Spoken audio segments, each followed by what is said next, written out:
سلام، وقتتون بخیر باشه. خوش اومدید به جلسه دیگه ای از سلسله جلسات کاپلان خانی. امیدوارم که عصر جمعه خوبی رو تا الان گذری کرده باشید و سپری کرده باشید. قراره که در رابطه با در حقیقت یه هفته نبودیم متاسفانه، در رابطه با فکر میکنم اسکیزوتایپال باید صحبت کنیم و حالا یه بخشی از توهمات اسکیزوفرن رو یادم میاد که بهش اشاره نکردیم که اون رو هم باید بهش اشاره کنیم و چند تا سوالی که یه سری از دوستان پرسیده بودن تو گروه مثل کاتاتونیا و کاتاتونیک رو در اسکیزوفرن باید بهش بپردازیم و بررسی کنیم. برای این جلسه من اسلایدی متاسفانه آماده نکردم، ولی حالا سعی میکنم خود مفاهیم رو طوری بیان کنم که اگر دارید می‌نویسید بهتر بنویسید، اگر هم که نه متوجهش بشید. ما بررسی کردیم طبق محتوای تدریسی که قبلا بوده، اسکیزوفرن رو شناختیم. اینکه ملاک‌های تشخیصی DSM-5 برای اسکیزوفرنی چی بوده، مدتش چی بوده، انواع مختلف اسکیزوفرنی و دسته‌بندی ها چی بوده. گفتیم که هذیان، توهم و گفتار آشفته در حقیقت اصلی ترین ملاک های اسکیزوفرنی هستند. در کنارش رفتار بسیار آشفته یا کاتاتونیاک که میتونه همراهش باشه، به همراه نشانه های منفی، همون کاهش ابراز هیجانی و بی ارادگی و بی لذتی و اینها، در رابطه باش صحبت کردیم. بله، حالا سوالم پرسیدن که میشه زودتر به اختلالات شخصیت برسیم. امروز حتما به اختلالات شخصیت میرسیم. کلاستر A رو من سعی میکنم در رابطه باش صحبت کنم، یه بخشایش رو، ولی اگه بخوایم حالا کلا در رابطه با شخصیت صحبت کنیم، فکر میکنم جلسه دیگه ای رو من تمام اختلالات رو یکی یکی از این 3 کلاستر و 10 اختلال مختلف شخصیتی رو یک به یک بررسی میتونیم بکنیم به صورت کامل.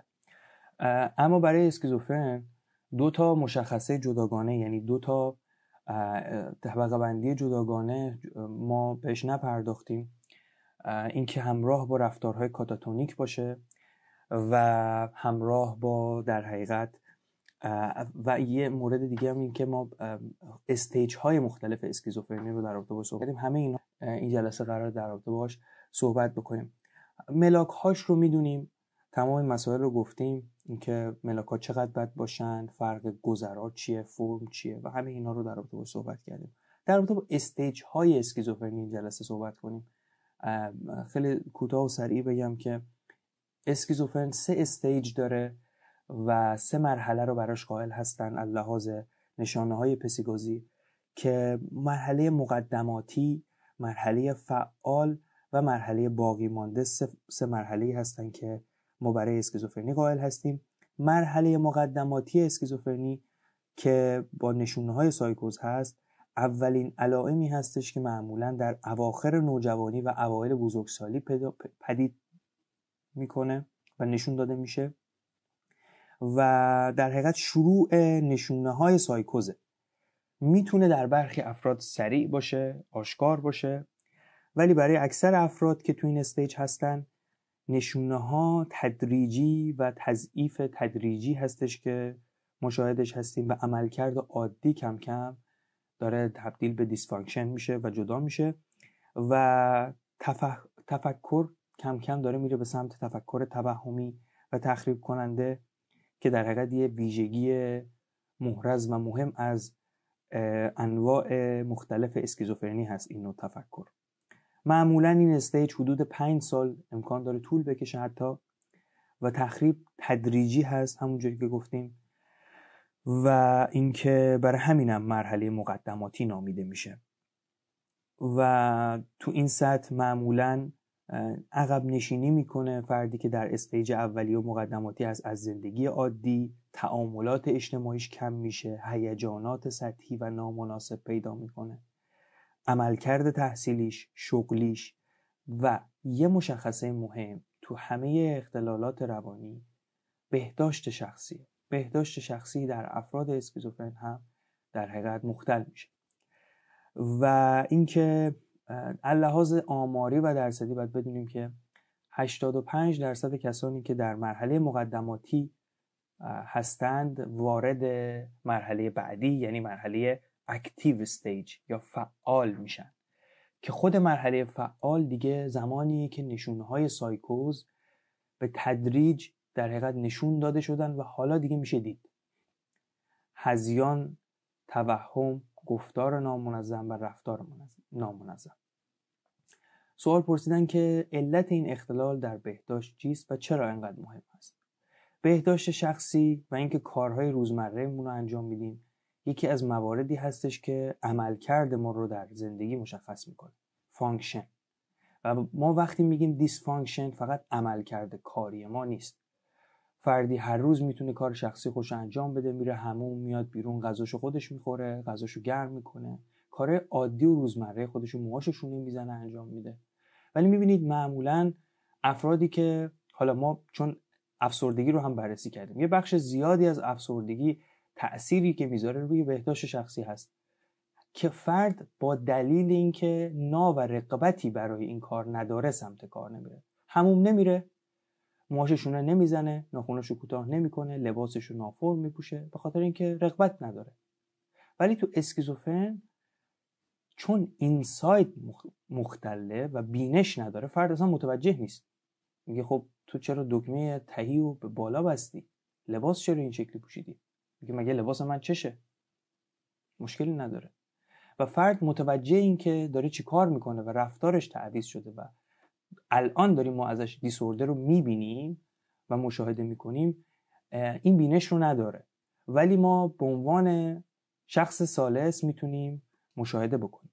برای همینه که بهداشت شخصی یکی از نمونه‌های اولیه‌ای هستش که ما توی سلامت روان برامون اهمیت داره و جزء فانکشنینگ و محسوب میشه و خب اختلالش همون برای ما بخش عمده‌ای از دیسفانکشن رو در حقیقت کرایتریاشو برای ما پر میکنه. توی مرحله فعال هم ما گفتیم حالا دیگه تبدیل شده به یک بارزه مهم و اصلی. هذیان وجود داره، توهم وجود داره، امکان وجودش هست. گفتار نامنظم و رفتار نامنظم توی استیج فعال وجود داره. معمولا 1 تا 2 سال طول میکشه که اسکیزوفرنی رو ما تشخیص بدیم توی این استیج. چرا؟ با اینکه فعاله، چرا ما 1 سال 2 سال اسکیزوفرنی رو طول میکشه تشخیص بدیم؟ قرار ما جلساتمون یه خورده فرق کنه با جلسات قبلی. میخوام از نظر شما بپرسیم، حالا هر کدومتون از بچه‌ها حالا فکر میکنید چرا یک فردی که تو مرحله استیج فعال اسکیزوفرنی هست، هذیان و توهم و گفتار نامنظم و رفتار نامنظم امکان داره داشته باشه، چرا طول میکشه ما رسما مبتلا به اسکیزوفرنی بدونیم فرد رو؟ چند تا حالا علت داره دیگه، چند تا علتی که حدس میزنید رو اگه میشه بنویسید بررسیشون کنیم برای ما. یه بار دیگه من بگم سوالو. چرا یک فردی که در استیج فعال اسکیزوفرنی وجود داره از در حقیقت اولیه مقدماتی رسیده به فعال، الان دیگه نشونه ها بارزن، الان دیگه میشه دید، احساسشون کرد که یه تفاوتی وجود داره، چرا بازم تو تشخیص گذاری 1 سال 2 سال طول میکشه؟ گفتن که امکان داره ژنتیکی باشه، امکان داره به خاطر محیطش باشه. در این بازه زمانی باید علائم پایدار بمونه. یکی از میشه مواردی که گفت آره خب میتونه تأثیر یک دارو باشه یا محدود به یک مدت زمان خاص باشه. یه بخش مهمی که وجود داره اینه که ببینیم خانم خاصی چی نوشتن، با توجه به بار روانی که این تشخیص میگذاره. بله، یه بخش مهم میشن بار روانی و بار قانونی هست که تشخیص ما داره، 100% درسته. ولی تو مرحله استیج و فعال یکی از مواردی که باعث در حقیقت این میشه که ما دیر بفهمیم اینه که خود اون فرد بیمار و اون کسی که اختلال رو داره نمیگه من این اختلال رو دارم، بیان نمیکنه. این یکی از مواردی هستش که تو مرحله استیج فعال میشه در حقیقت دید که اکثرا نمیگن ما چه اتفاقی داره برامون میگذره. خب چرا نمیگن؟ به خاطر اینکه خب واضحه اینا از اجتماع کناره‌گیری کردن. ما تو مرحله قبلی گفتیم امکان داره 1 تا 5 سال طول بکشه اینا کناره‌گیری اجتماعی دارن، بهداشت شخصیشون کم کم داره تدریجاً داره مختل میشه. کسی که از اجتماع دوره چطوری میخواد با اجتماع در ارتباط باشه؟ به خانواده‌شه، مگر اینکه حالا مثلا خانواده‌اش میگن حالا چه میدونه پدر یا مادر پیرش برادرش چه اطلاعی داره از این که چه رفتار، فکر میکنه این همیشه همینطوریه، چند سالی هست که همین شکلیه، یا عوارض حالا مصرف و سوء مصرف موادی که داشته. یعنی از این بابت هم ما دیر میفهمیم، به خاطر اینکه خود اون فرد چون بینشی نداره نمیدونه که این مشکل داره، فکر میکنه واقعا همینه. مگه اون چیزی که من رو دیوار میبینم، مگه اون شیطانی که اون جنی که من دارم مثلا میبینم توی توهماتم، مگه اون واقعی نیست؟ من نمیدونستم شما اونو نمیبینید، من میبینم شما نمیبینید، شما مشکل دارید.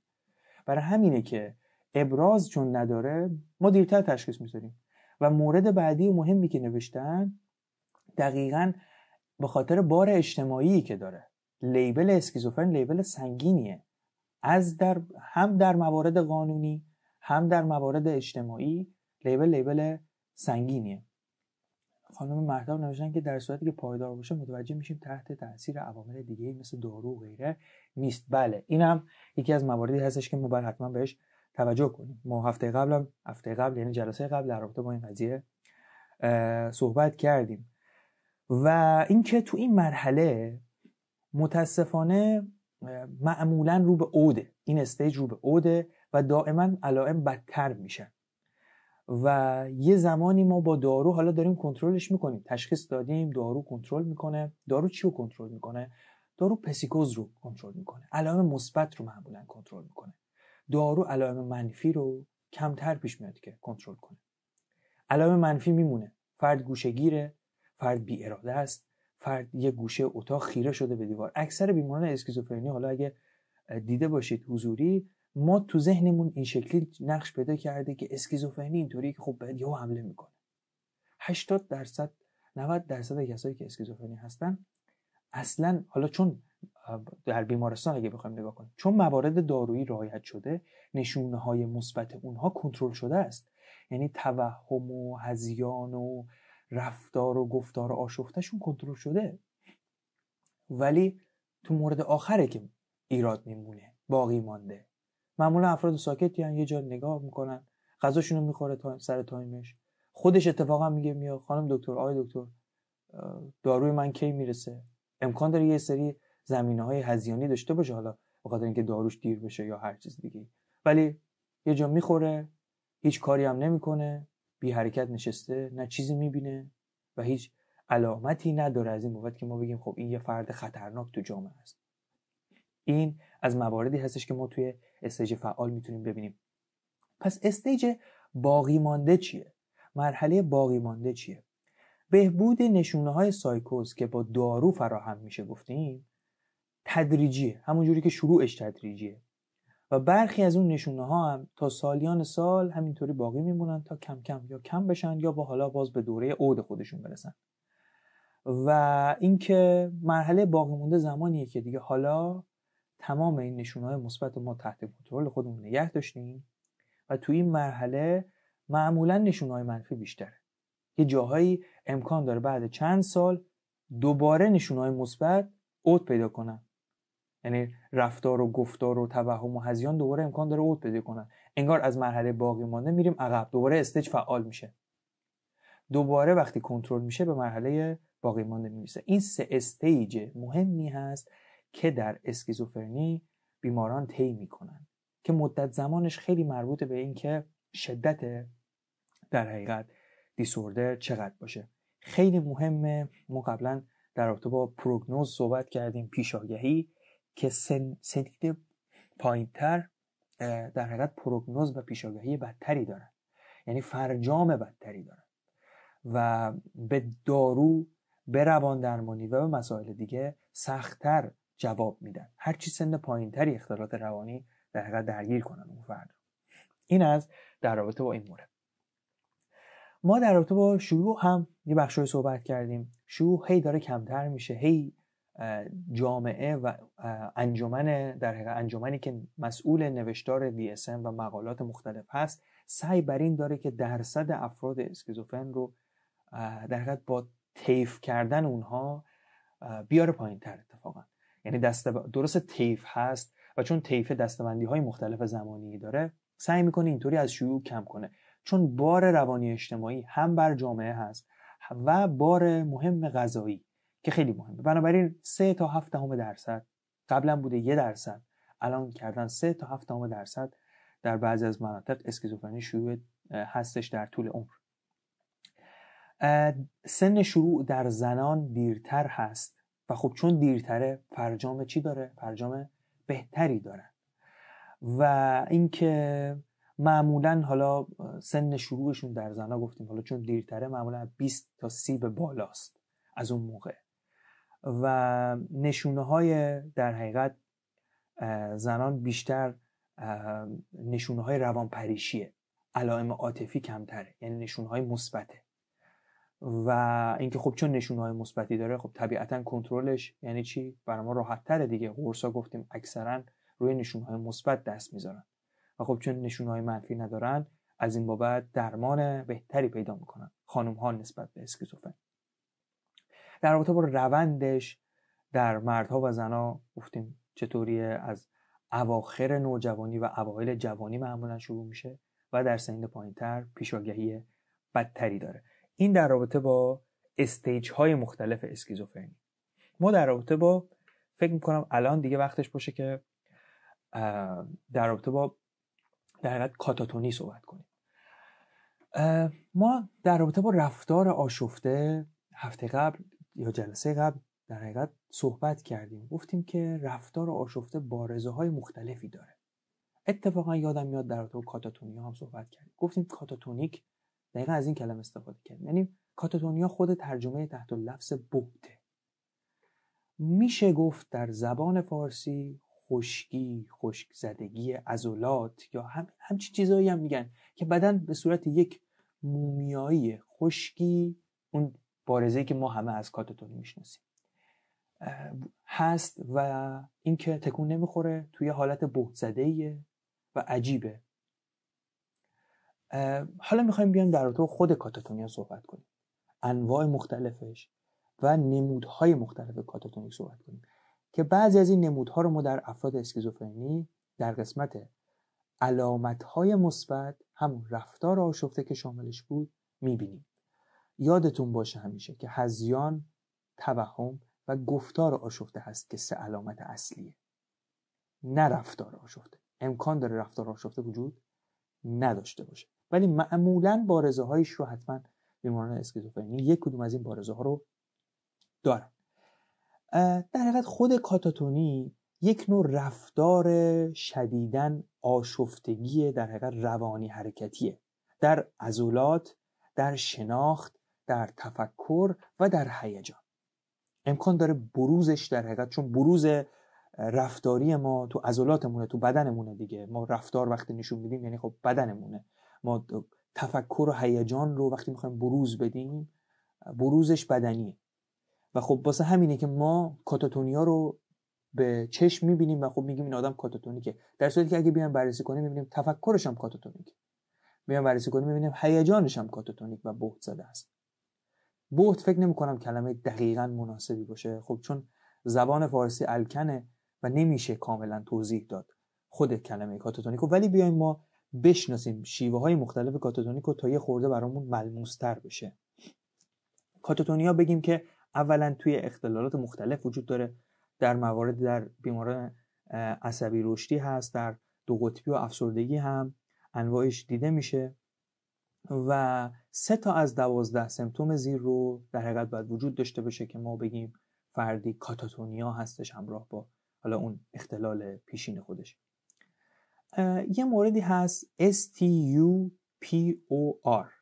استوپر که بهش حالت نیمه کما میگن، چون فرد فعالیت روانی حرکتی به هیچ عنوان نداره، با محیط هیچ ارتباطی برقرار نمیکنه، نه کاملا هوشیاره و نه کاملا کماست، یعنی دراز افتاده دیگه.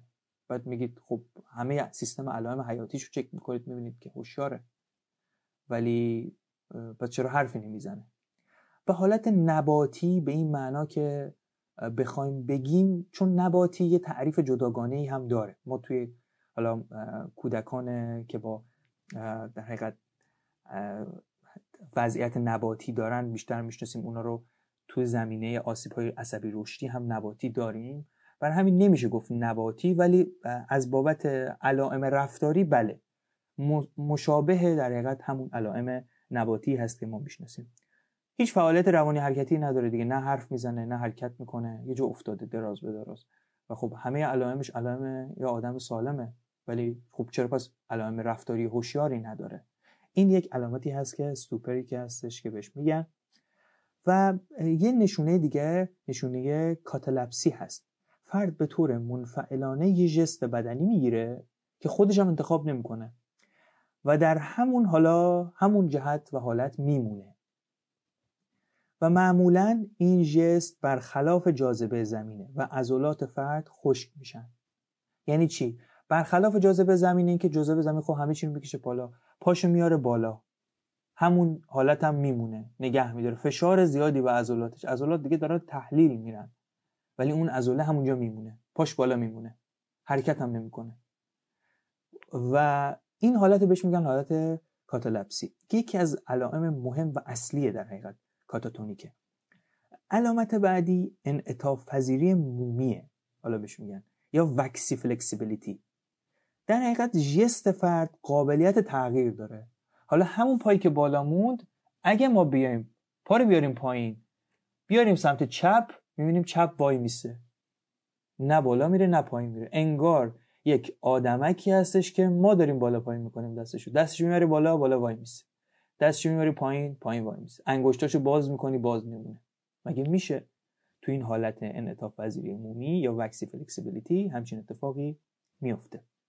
حالت بعدی یکی از علامت‌های مهمه در حقیقت کاتاتونیک میوتیزم هست یا میوتیسم که فرد توانایی تکلم داره، یعنی آفازی نداره، ضربه‌ای نخورده، ورنیکه و بروکاش سالمه و خب وقتی آسیبی نداره، وقتی هیچ مشکلی تو تکلم نداره، بس باید صحبت کنه دیگه، اما پاسخ کلام به محیط به هیچ عنوان نداره یا خیلی کم، در حد مثلا یه آره خفیف یا یک نه، ولی انگار متوجه حرف ما نیست و هر سوالی ازش میپرسیم فقط نگاه میکنه، هیچ جوابی نمیده. همه این علامت‌ها رو نگاه کنید، یک کلمه در کنار همه این علامت‌ها انگار تو ذهن ما داره نقش میگیره. اون کلمه چیه؟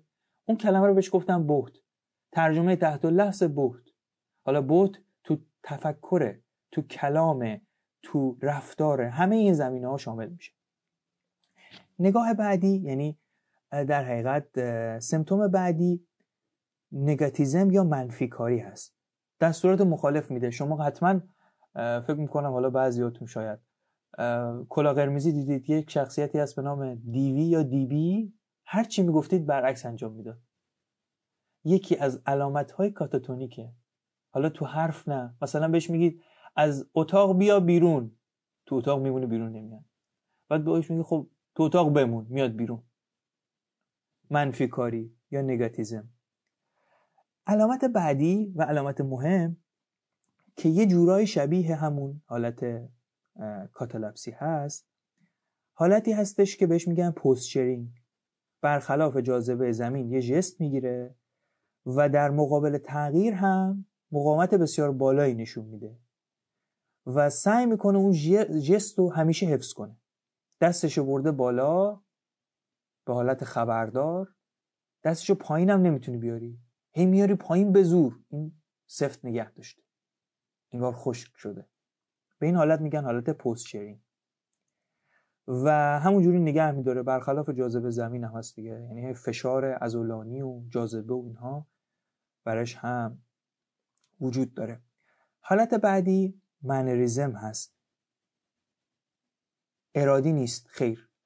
تو حالت قبلی پوزیشنینگ ارادی نیست، فرد دستشو بالا نگه داشته، عضلاتش هم تکون نمیخوره، بهش هم میگه خب چرا دستت بالا، هیچی بهت نمیگه، یعنی میوتیزمش هم فعاله یا حرف خیلی کمی میزنه، همون حالت خوش شده نگه میداره. فیلماش خیلی فیلمای جالبیه. جالب از این معنا که شما خوب جالبه ببینه آدم دیگه. حداقل تو یوتیوب میتونید سرچ کنید، از انواع مختلف کاتاتونیا هست و شاید هم یه خورده ترسناک باشه اصلا موضوع ساخت خیلی از فیلم‌های کوتاه هم میتونه باشه. بعداً یک تلفیقی میشه در روانشناسی و هنر ایجاد کرد تحت این عنوان. و کاتاتونیک واقعا میشه گفت یکی از عجیب ترین اختلالاتی هستش که شما میتونید ببینید و رفتارهای عجیبشون واقعا دلیل منطقی پشتش نیست. و در حقیقت اینجا سمپتوم بعدی ما به منریزم میرسیم. منریزم چیه؟ فرد رفتارهای طبیعی رو به طور عجیب غریب و خنده‌دار انجام میده. مثلا بهش میگین که داره به شما میگه که من رانندگی داشتم میکردم، بعد با دستش داره فرمون رو جابجا میکنه، میگه رفتم چپ، انگار واقعا رفته چپ، فرمون داره انگار دستش میبره چپ، دنده عوض میکنه با دستش، چیزی وجود نداره. بعد شما میبینید اینجاست که میگن، اینجا شما باید تشخیص بدید که آیا این توهمه یا کاتاتونیاست. میبینید چقدر شبیهن. یعنی تو منریزم ما این رفتارهای در حقیقت طبیعی رو به صورت خنده‌دار میتونیم و مضحک میتونیم در افراد کاتاتونیک که این خاصیت رو دارن، یکی از این سمپتوم ها رو دارن، ببینیم. و مثلا روی سرعتگیر رد میشه، یهو میپره، یعنی تمام علائمی رو نشون میده که انگار واقعا تو اون محیطه، هیچ چیزی وجود نداره. علامت بعدی استریوتایپی یا حرکات کلیشه‌ای هست، شامل رفتارهای بدون هدف، تکراری، رفت و برگشت، دستشو میبره بالا، دست میزنه، دوباره هر 30 ثانیه این کارو میکنه. بعد هدفی داری از رفتارت؟ یادتون میاد دیگه بیهیویریزم، رفتارگرایی چی میگه؟ تمام رفتار ما چی دارن؟ هدف دارن. این رفتارهای اینا اگه بیان الان اگه شاید نگاه کنن، رفتارگرایی نگاه کنه، میفهمه که نه، اینطور هم نیست. رفتارهای این افراد شاید هم ما هنوز درک نکردیم. رفتارهای این افراد هدفی پشتشون نیست و به صورت رفت و برگشتی معمولاً هست که هی تکرار میشه و در درون یک لوپی انگار این حرکت گنجیده میشه. داشتم میگفتم از این بابت. علامت بعدی، سمپتوم بعدی میشه به آجیتیشن یا آجیتاسیون اگه بخوایم فرانسوی بگیم، یا پرتحرکی اگه بخوایم فارسی بگیم، و هست که فرد دچار یه بیقراریه و رفتارهای بدون هدف و ناخواسته انجام میده، به طوری که به هیچ عنوان کنترلش دست خودش نیست. میبینید علامت‌ها خیلی شبیهن طبیعتاً و میشه گفت یه جاهای تمیز دادن اینها از هم دیگه هم سخته، ولی خب یه تفاوت‌های خیلی ریزی دارن نسبت به هم دیگه. علامت بعدی اما گریماکینگه، یعنی شکلک در آوردنه. چهره رو به حالت خاصی در میاره و معمولا اون چهره خنده داره، مثل صورتش اینه جغد میکنه، لباشو جمع میکنه، زبونشو میاره بیرون و تو اون حالت نگه میداره. شاید برای بقیه که میبینن خنده دار باشه، ولی این کار رو انجام میده و به اون حالت هم میمونه. یکی از ویژگی‌های دیگه آکولالیا یا پژواکگوییه. گفتار دیگران رو دقیقاً تقلید میکنه، گفتار توتیوار. هرچی فرد مقابل بگه اونم میگه. من میگم این کارو نکن، دقیقاً میگه من میگم این کارو نکن. من میگم حرفای منو تکرار نکن، میگه من میگم حرفای منو تکرار نکن. همون رو عیناً میگه. این بهش میگن آکولالیا یا پژواکگویی. آکوپراکسیا یا پژواکرداری چیه؟ تو تحت لفظ فارسی فرد رفتار شخص مقابلش رو تقلید میکنه دیگه، از حالا کلام جدا میشه و رفتار رو تقلید میکنه. این یکی دیگه از این موارد در حقیقت کاتاتونی. پس ما 12 تا سمپتوم از کاتاتونیا رو هم گفتیم. 3 تاش باشه کافیه که برای فرد اینکه تشخیص بذارید فرد کاتاتونیک هست.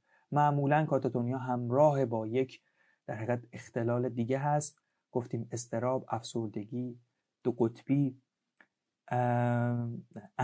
و دسته‌بندی عصبی رشدی و طیف اسکیزوفرنی، اسپکتروم اسکیزوفرنیا در حقیقت میتونن همراه با این رفتار آشفته و کاتاتونیک همراه باشن. در حقیقت این از کاتاتونیا. فکر میکنم یه سوال دیگه از اون سوالایی که بچه‌ها تو گروه فرستادن هم جوابشو دادیم. در مورد حالا بریم سراغ، پس من میخواستم اول اسکیزوتایپ ها رو بگم.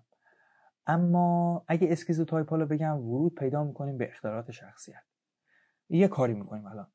من درمانهای دارویی، درمانهای فکر میکنم روان درمانی رو جلسه قبلی گفتیم درمان روان درمانی روی اسکیزوفرنیا انجام نمیشه مگر اینکه سطوح خیلی کم CBT رو واسه اینکه چی یه سری از رفتارها رو تثبیت کنن درش، یعنی همون بهداشت شخصیش بهتر بشه، شرایطش استیبل تر بشه و اون حالت باقی بمونه، مگر اینکه تو همچین استیجی. وگرنه هیچ درمان روانکاوی و رفتارگرایی و هیچ درمان دیگه دیده نشده که روی افراد در حقیقت اسکیزوفرن جواب بده. پس من درمان رو میگم، میریم سراغ اختلالات شخصیت. اونجا به اسکیزوتایپال اشاره میکنم چون همینجا اومده اسکیزوتایپال، هم در اختلالات شخصیت اومده. سپر جان شما میکروفون میخواین، دستتون رو بردید بالا، اگه میکروفون میخواین بنویسید تو چت، من بهتون میکروفون بدم. من یه سوالی درباره شیوع اسکیزوفرنی توی جامعه دارم. آمارهایی که هست رو دیدم کم و بیش توی کاپلان و DSM. سوالی که دارم درباره اون دسته از مبتلایان هست که شاید اون توجه درمانی که باید رو دریافت نمی‌کنن. دلیل اینکه به این سوال علاقه‌مندم و دوست دارم اگه شما اطلاعاتی دارید کمکم کنید اینه که توی دوره سوپرویژن یه کیسی داشتم. خب کیس هایی که جدی هستن به کارآموز نمیشه. توی فرم برای این کیس نوشته شده بود که فقط سیگار میکشه، با پدرش مشکل داره و یه وقتایی مثلا ناراحتی شدید داره. توی مصاحبه جلسه اول مادر کیس اومد توی اتاق درمان و شروع به صحبت که کرد. توضیحاتی که داد این بود که بچهش دوستای ناباب داره، با دوستای نابابش مواد مصرف کرده قبلا، تحت تاثیر مواد الان معتقده که پیامبره و یه درگیری شدید با پدرش داشت، یعنی در این حد که چاقو گرفته بود و پدرش رو گذاشته بود روی زانوی خودش که سرش رو ببره و با حالا ضربه شدید مادر اون دعوا جدا شد و یه همچین رفتارایی بود توش. تقریبا 2 سال وجود داشت یه همچین رفتارایی. ازشون پرسیدم که هنوزم مواد مصرف میکنن، گفت که نه، الان از اون موقعی که متوجه شدیم توی زیرزمین خونه است، چون توی خونه سختش بود کنار پدرش باشه و دوستاش گهگداری میان بهش سر میزنن. گفتم خب دوستاش میان بهش سر میزنن، مطمئن این چیزی مصرف نمیکنن؟ گفت ما تو کارشون دخالت نمیکنیم، اطلاع ندارم. گفتم برای اعتیادش چرا مراجعه نکردین که ترک داده بشه به روش درست؟ گفتن که نمیخوام پسرم بره تو کمپ ترک اعتیاد، چیزای بد یاد میگیره.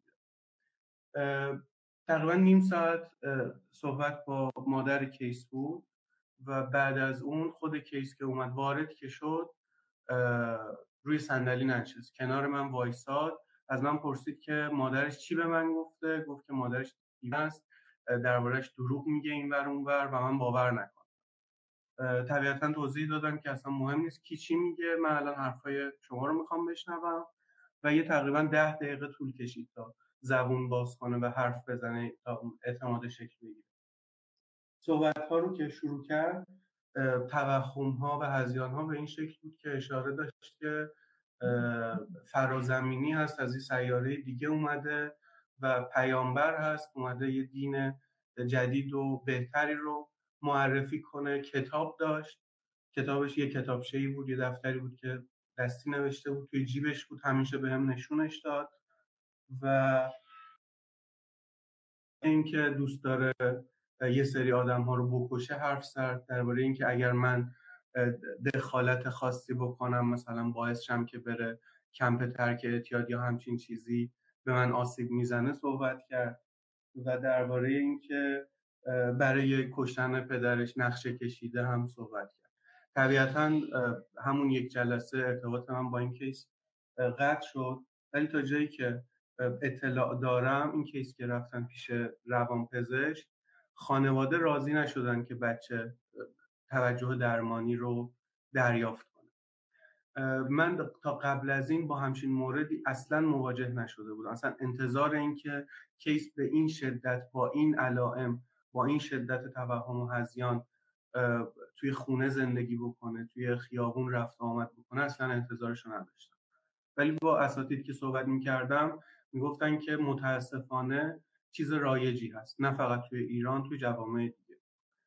درباره این کنجکاوم که این افراد میتونن خطرناک باشن واقعا، یا اینکه این توهم و هذیان ها، این برنامه هایی که برای آسیب زدن دارن، اینا میتونه واقعی باشه یا اینکه صرفا همون توهم و هذیانه. و اینکه این آدم توی روابط اجتماعی به اون شکل مشکل خاصی نداشت، یعنی یک سری دوست و رفیقایی داشت و اون آدما به این شدت حالا درگیر توهم و هذیان ایشون نبودن، ولی اونا هم خب از دید بالینی سالم به حساب نمی اومدن، شیشه مصرف میکردن و حالا چیزای دیگه که اطلاع ندارم من دربارشون. و علاوه بر این افراد ارتباط اجتماعی داشت با حالا دوستای دیگه‌ای که نگرانش بودن، می‌خواستن مواظبش باشن و یه جورایی ماهی یه بار دوستایی که نگرانش بودن رو میدید که بهشون نشون بده چیزیش نشده، کاری نکرده، و توی همون دیدارها هم ذهنیتش این بود که دینش رو ترویج بده بین دوستانش. و آره، درباره این سوال اگه اطلاع داری دوست دارم بدونم، اینکه تو جامعه چقدر کیس به این شدت وجود داره و چقدر خطرناک هستن واقعا. اول اینکه من تشکر کنم از اینکه همچین کیس خوبی رو و با اینکه به محتوای جلسه‌مون میخوره، چند تا چیزو ما خیلی راحت میتونیم تو همین کیسی که شنیدید بچه‌ها متوجه بشیم. مورد اول و اصلی ترین مورد اینه که خیلی واضح و خیلی انگار آشکار بود حرفها و گفتارهای مادر این کیس به شدت عجیب و غریب بود. ما تو کارش دخالت نمی کنیم، باباشو میخواسته بزنه، میخواسته بکشه، این رفته نگه داشته، بعدم بردن پیش روانپزشک گفته که حالا نه دلمون نمیاد، هر لحظه امکان داره بابا رو بکشه ولی خانواده دلش نمیاد، یا هر چیز دیگه. میبینید چقدر عجیب غریبه. ما وقتی در رابطه با اسکیزوتایپال اختلالات شخصیت حرف میزنیم، اینجا متوجه میشیم که اسکیزوفرن چه وجه مشترک زیادی در حوزه و زمینه ژنتیک داره.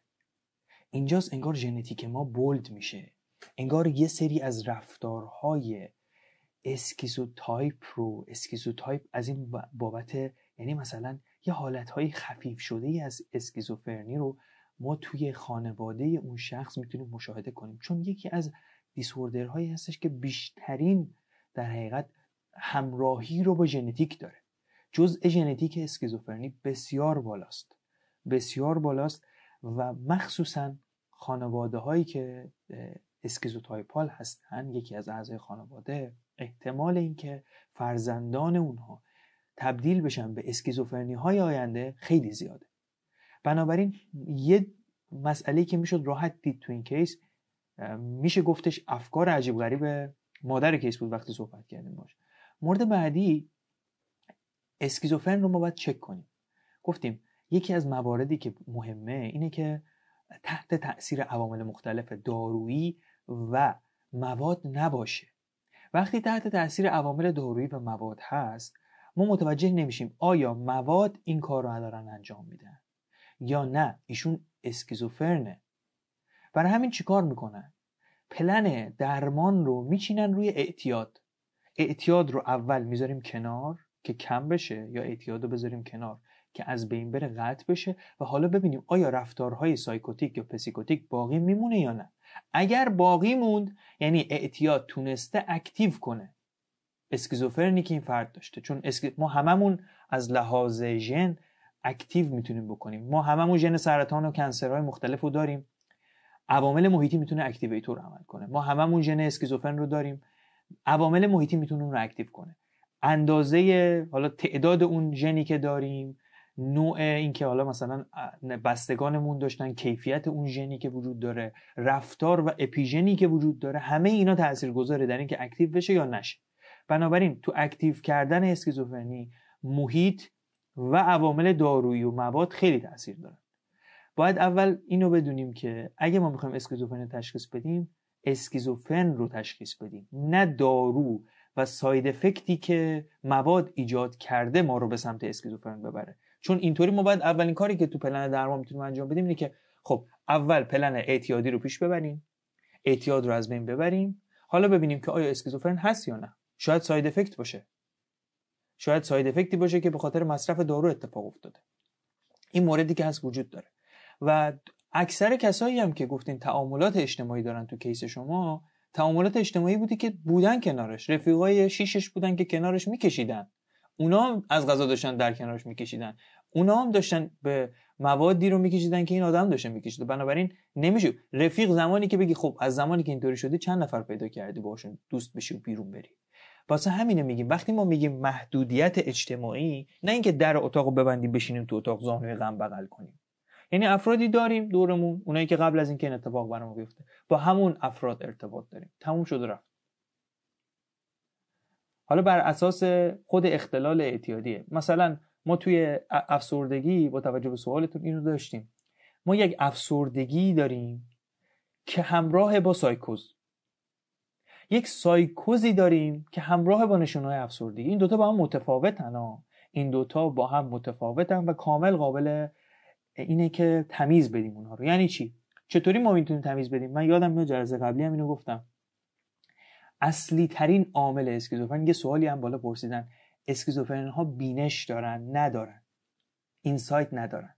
یکی از اصلی ترین تفاوت سایکوز و نوروز همینه. یه سوال دیگه ای که بود این بود، داخل گروه پرسیده شد سایکوز و نوروز چه تفاوتی با هم دارن؟ روی اینسایده، روی بینشه. اسکیزوفرن نمیدونه که آقا این چیزی که من میبینم طبیعتاً باید همین باشه دیگه، شما نمیبینید. مشکل اینه، بهش میگن آلوپلاستیک یا آلوپلاستیسیته. اون چیزی که من میبینم درسته، همینه دیگه، مگه غیر اینه؟ واقعیت جهان اون چیزیه که من میبینم. هممون اینطوری به دنیا نگاه میکنیم. اسکیزوفرن هم اون توهم و اون هذیان رو واقعی میدونه، اون چیزی که همه باید اینو ببینن و بقیه این رو بهش میگن اینسایت، اینو بهش میگن بینش. بر همین اینا ندارن بینش رو. حالا اتفاقی که در افسردگی همراه با سایکوز میفته، اونجا بینش داره. میگه من از اون موقعی که این اتفاق بر من افتاده، از اون موقعی که افسرده شدم، از اون موقعی که حالا به علت فلان چیز فکر میکنم افسرده هستم، یه چیزایی میبینم، میدونم واقعی نیستن ولی نمیتونم جلوشونو بگیرم، یه چیزایی میشنوم زیر پوستم، انگار داره یه چیزایی راه میره، میدونم هر چی میرم چک میکنم میبینم چیزی نیست ولی انگار یه چیزی داره راه میره. میدونید فرقش چیه؟ فرقش اینه که آدم افسرده میگن، آدمی که اسکیزوفرنه میگه واقعا زیر پوستم داره اینا دیگه نمیبینی شما آقای دکتر، اینا داره میره بالا. میگه کو؟ میگه اینا دیگه نمیبینی؟ چجوری نمیبینی؟ افسرده میگه تو نمیبینی منم نمیبینم شاید، ولی واقعا دارم حسش میکنم، الان زیر پوستمه. اینجاست که وجه ظریف اینساید رو ما میبینیم، بینش رو ما میبینیم. اینجاست که میتونیم به نگاه کنیم یه نفر بینش داره یعنی چی، بینش نداره یعنی چی. علامت بعدی جدا کننده این دو از هم در 2 هفته‌ای که، چون میدونیم اختلالات افسردگی اپیزودیکن، یعنی ما بررسی کردیم افسردگی رو، وایسش هم هست میتونید نگاه کنید، هم توی کست باکس هست هم تو گروهتون قرار دادیم. افسردگی اپیزودیکه، 2 مرحله داره. اگه حالا میجر دپرسیو دیسوردر باشه یعنی 2 هفته داره، 2 هفته تموم شد دوباره یه مود پایین داره دیگه. یعنی اون اپیزود که تموم شد، اپیزود مود در حقیقت دپرشنش تموم شد، یه مود نرمالی داره، حالا نه نرمال به معنای واقعی ولی خب دیگه حالت اپیزود اونقدر بالایی هم نیست. وقتی حالت پایینی داره دیگه نباید اینجا ما سایکوز ببینیم اگه این افسردگی همراه با سایکوز باشه. ولی اگه ما تو طول اون 2 هفته همراه باش علامت سایکوز ولی هست، از بین نرفته، میبینیم که افسردگی نیست ولی سایکوز هست، پس این چیه؟ اسکیزو افکتیوه. این افسردگی همراه با سایکوز نیست، این سایکوزیه که درونش نشونه‌های منفی و همون علامت افسردگی وجود داره. این وجه افتراق این دوتاست از هم دیگه، این خیلی مهمه. در رابطه با شیوعش سپر جان پرسیدن، در رابطه با جمعیت عادی، بله اگه توی محلشون قرار بگیرن، معمولا توی گفتیم جلسه قبلم در رابطه با این هم صحبت کردیم، اگه توی جمعیت اقلیتی قرار بگیرن، کمی قرار بگیرن، توی روستای قرار میگیره، پسر مشتی حسن اسکیزوفرنه، یه چیزایی هم میبینه، حالا بهش یه کار ساده ای میدن، هر کدوم از اهالی محلم ببینن میگه پسر مشتی حسنه، میشناسنش. تو شهرهای بزرگ اینا عاصیان، تو جمعیت کوچیک، تو جمعیت کم، تو شهرهای کوچیک اینا میتونن زندگی عادیشونو بکنن، هیچ مشکلی ندارن، خیلی هاشون هیچ مشکلی ندارن. ولی معمولاً اصلاً این دگرکشی که ما فکر میکنیم درشون زیاد نیست و دگرکشی در اسکیزوفرن ها از اون چیزی که ما فکر میکنیم پایین تره و اکثرشون همراه با نشونهای منفیه، یعنی رغبت نداره، یعنی اصلا توانشون نداره. این از این مورد. حالا اگه سوالی هست تا اینجا بفهمم. چون سپر این مسئله که هست، میگم اسکیزوفرن همراه با چی بوده؟ مواد بوده، یعنی مواد اکتیویتور بوده، وگرنه منظور اینه اینا با هم تمیز دارن، اینا با هم جداگانن. ما وقتی داریم اسکیزوفرن رو مطرح میکنیم میگیم یادتون باشه تو اسکیزوفرنی نباید ناشی از مصرف مواد دارو و حالا مواد و دارو باشه، یعنی این دوتا وقتی هست ما تشخیصمون متفاوت میشه، میریم تو اختلالات اعتیادی، اونجا به خاطر اینکه حالا موادی که مصرف میکنه حالا اکتیویتورشه خب عملم میکنه، یعنی میره سمت اینکه دگرآزاری بزنه، اونجا دیگه تشخیص ما اسکیزوفرنی نیست. واسه همینم تو کاپلان در رابطه با دگرکشی آماری نداده. خواهش میکنم دست در نکنه از بابت اینکه این کیسو مطرح کردی. بچه‌ها هر موقع هر سوالی دارید حتما بنویسید که جوابش بدیم. بریم سراغ درمان. گفتیم حالا میخوایم درمان رو بررسی کنیم، تو وهله بعدی یه سری هم به اختلالات شخصیت بزنیم و که هفته آینده کامل در رابطه با اختلال شخصیت صحبت کنیم. درمانشو که یه مبحثیشو گفتیم، درمان روان درمانی به اون صورتی که ندارن، یعنی پلن درمان بگیم مثلا 12 جلسه 20 جلسه اینا نیست، معمولا روی همون رفتارهای در حقیقت سلامت بهداشت و این مسائل و رفتارهای اولیه و اینها سعی میکنن انجام بدن. یه سری درمان‌ها اتفاق افتاده و انجام میدن که درمان‌های جراحی یا سایکوسرجری هست که شنیدید لوبوتومی پریفرونتال رو که بخشی از پیشانی رو در میارن و حالا خیلی هم عملیه که هم نادره، هم سخته، هم تأثیر داره، احتمال مرگ بسیار بالاست و ساید افکت های بعدش هم خب فرد دیده شده، حالا بعد از عمل به اخلاقیات دیگه پایبند نیست و خب موارد مختلفی از ساید افکت های این نوع درمان در حقیقت جراحی بوده، برای همین معمولا دیگه انجام نمیشه. معمولا که میگم یعنی دیگه غیر اخلاقی اگه کسی انجام بده. اسکیزوفرن پرسشنامه نداره، نه، چون اینسایت نداره بیمار، ما ازش میخوایم بپرسیم، ولی تشخیص میشه داد دیگه، یعنی ما مصاحبه تشخیصی اگه همراهی کنه بیمار میشه تشخیص بدیم. پرسشنامه‌ای نداریم بگیم خب اینو پر کن ما متوجه شیم تو اسکیزوفرنی. میشه ولی با رفتارهای اسکیزوتایپال رو مشاهده کرد. همونطور که میدونید ما در MMPI مقیاسی داریم که میشه سطح در حقیقت این، ما وقتی میگیم اسکیزوتایپال شما به مثابه در حقیقت مساوی با اسکیزوفرن محسوب نکنید این رو، رفتارهای اسکیزوفرن. حالا ما تو اسکیزوتایپ که صحبت بکنیم متوجه میشیم هممون یه سری از بارزه های اسکیزوفرنی رو در زندگی داریم، ولی ترید بولدی نیست. چون بولد نیست اختلالات شخصیت هم نیست و خب واسه اونایی که بولدتره امکان داره تبدیل بشه به اسکیزوفرن. بنابراین ما هممون تا یه حدودی داریم همه این ویژگی های مختلف رو. خواهش میکنم توی درمان ها معمولا به نسل اول و نسل دوم اشاره میشه. نسل دوم دیگه درمان های نامتعارفه یا داروهای آنتی سایکوتیکی هستن که اتفاق میفته. ما فارماکولوژی درس نمیدیم، ما کاپلان درس میدیم، بنابراین ما بسنده میکنیم به اون چیزی که کاپلان میگه و اسم میبریم از آنتی سایکوتیک ها که اینها رو حالا انجام میشه با توجه به دوزهای مختلف، با توجه به ساید افکت های مختلف، با توجه به حالا انواع مختلف هذیان و مسائل دیگه‌ای که هست. این داروها دوزهاش متفاوته و داروهای متفاوتی براشون هست. داروها کلا دو دستن دیگه، یا تو این زمینه ها کنترل کننده های در حقیقت عصب ها هستن که نورولیپتیک ها بهشون میگن و مهمترین داروی اونا آنتی پسیکوتیک ها یا آنتی سایکوتیک ها هست که اینا در حقیقت ضد سایکوزه. اون 4 مرحله اصلی و نشونه های مثبت رو در اینها کنترل میکنه. آنتی سایکوتیک های معمولی که نسل اول هستن و قدیمی ترها هستن، ما اگه چند تاشو بخوایم بگیم معروف ترینش میشه گفت هالوپریدوله، خیلی شنیدیم. پروفنازین هست، مزوریدازین هست، فلوفنازین هست، لوکوپرومازین هست.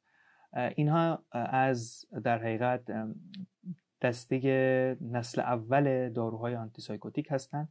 در آنتی سایکوتیک های نسل دوم که جدیدتر هستن میشه به لوکزاپین، اولونزاپین و ریسپریدون معروف ترینشون، یکی از معروف تریناشون اشاره کرد و زیپروسیدون هم از داروهای دیگه آنتی سایکوتیک های نسل دوم اینها هستن که همراه با ساید افکت های مختلفی هستن.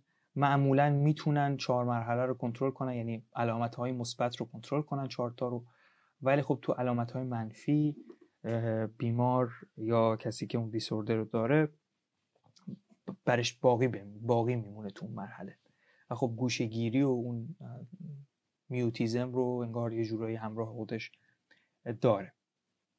این از درمان در حقیقت ما همه طیف اسکیزوفرن رو تا الان بررسی کردیم، انواع مختلفش رو گفتیم، بهشون پرداختیم و در رابطه باشون حرف زدیم. تا اینجا اگه سوالی هست بفرمایید. من یه مبحثی هم در رابطه با توهم ها میگم، بعد میریم سراغ اختلالات شخصیت. سوالی اگه هست، اگه فکر میکنید میکروفون لازمه، اگه چیز جدیدی خوندید، اگه تناقضی در داده ها میبینید که دوست دارید ارائه بدید، حتما اعلام کنید که من میکروفونتون رو باز کنم یا بپرسید که با هم دیگه اون رو یاد بگیریم. خب من در رابطه با توهم ها یه نکته ای رو فراموش کردم قبل از اینکه اختلال شخصیت رو شروع کنیم. توی هذیان ها گفتیم، انواع هذیان ها رو گفتیم، بررسی کردیم، اما تو توهم ما توهم ها چطوریه، معمولا محتوای توهم چیه، اینا رو بهش نپرداختیم. توی توهم و تعریف توهم دقیقا تجربه ادراکی بدون نشونه های محیطی دیگه، توهم بهش میگیم دقیقا هالوسینیشن و خب یه تجربه واقعیه برای اون فرد. ما انواع توهم داریم به ترتیب بیشترین میزانی که حالا میبینن. رایج‌ترین توهم در میون اختلالات اسکیزوفرنی،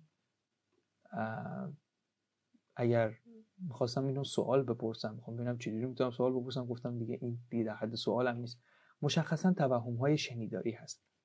رایج‌ترین توهم در اسکیزوفرنی و به این شکله که معمولاً فرد صدایی رو دائما میشنوه، امکان داره اون فرد آشنا باشه یا فرد در حقیقت غریبه باشه و میتونه حتی موسیقی باشه، میتونه خبری باشه، تهدید کننده باشه، دستوری باشه، انواع مختلف اون توهم شنوایی که وجود داره رو داریم میگیم.